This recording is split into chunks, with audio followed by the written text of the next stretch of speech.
कक्षा 10 विज्ञान पाठ 5 तत्वों का आवर्त वर्गीकरण। विनय सर, इस वीडियो में हम क्वेश्चन नंबर 6 समूह पर टिप्पणी लिखो और क्वेश्चन नंबर 7 आवर्त पर टिप्पणी लिखो, इन दो प्रश्नों के बारे में अध्ययन करेंगे। सबसे पहले क्वेश्चन नंबर 6 समूह पर टिप्पणी लिखो। पहला पॉइंट, आधुनिक आवर्त कोष्ठक में खड़ी पंक्ति को समूह कहते हैं जिसकी संख्या 18 होती है। इसका अर्थ ये होता है कि आधुनिक आवर्त कोष्ठक में जो खड़ी पंक्ति होती है उसको समूह कहते हैं और उसकी संख्या 18 होती है। अगला पॉइंट, आवर्त कोष्ठक में समूह 1 बाईं ओर स्थित है और उसके दाईं तरफ से समूह 2, 3, 4, 5 से लेकर 18 तक होता है।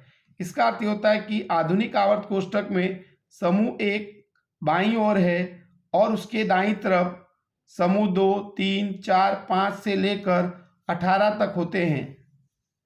अगला पॉइंट, समूह 1 में तत्व Li यानी lithium, Na sodium, K potassium की बाह्यतम कक्षा में एक इलेक्ट्रॉन होने से ये एक इलेक्ट्रॉन का दान करके Na+, K+, Li+ बनाते हैं। इसका अर्थ ये होता है कि समूह 1 के तत्वों की बाह्यतम कक्षा में एक इलेक्ट्रॉन होता है तो वो एक इलेक्ट्रॉन का दान करके धन आयन बनाते हैं Na+, K+, Li+। अगला पॉइंट, समूह 17 के तत्व F यानी फ्लोरीन, Cl यानी क्लोरीन, Br यानी ब्रोमीन की बाह्यतम कक्षा में 7 इलेक्ट्रॉन होने से ये एक इलेक्ट्रॉन ग्रहण करके Cl-, Br- बनाते हैं। इसका अर्थ ये होता है कि समूह 17 के बाह्यतम कक्षा में 7 इलेक्ट्रॉन होते हैं तो वो अष्टक पूरा करने के लिए यानी 8 इलेक्ट्रॉन करने के लिए एक इलेक्ट्रॉन ग्रहण करके Cl-, Br- ऋण आयन बनाते हैं। अगला पॉइंट, समूह 18 में उत्कृष्ट गैसों का समावेश होता है। इसका अर्थ होता है कि समूह 18 में उत्कृष्ट गैस यानी कि निष्क्रिय गैसों का समावेश होता है। फिर से आधुनिक आवर्त कोष्ठक में खड़ी पंक्ति को समूह कहते हैं जिनकी संख्या 18 होती है। आधुनिक आवर्त कोष्ठक में समूह 1 बाईं ओर होता है और उसकी दाईं तरफ समूह 2, 3, 4, 5 से लेकर 18 तक होते हैं। समूह 1 के तत्वों की बाह्यतम कक्षा में एक इलेक्ट्रॉन होते हैं, इसलिए वो एक इलेक्ट्रॉन का दान करके धन आयन बनाते हैं जैसे कि Na+, K+ और Li+। उसी प्रकार से समूह 17 की बाह्यतम कक्षा में 7 इलेक्ट्रॉन होते हैं तो अष्टक पूरा करने के लिए एक इलेक्ट्रॉन ग्रहण करते हैं और ऋण आयन बनाते हैं जैसे कि Cl-, Br-। उसी प्रकार समूह 18 में उत्कृष्ट गैसों का समावेश होता है। क्वेश्चन नंबर 7 आवर्त पर टिप्पणी लिखो। पहला पॉइंट, आधुनिक आवर्त सारणी में आड़ी पंक्ति को आवर्त कहते हैं, इनकी संख्या 7 होती है। इसका अर्थ होता है कि आधुनिक आवर्त सारणी में आड़ी पंक्ति को आवर्त कहते हैं और आवर्त की संख्या 7 होती है।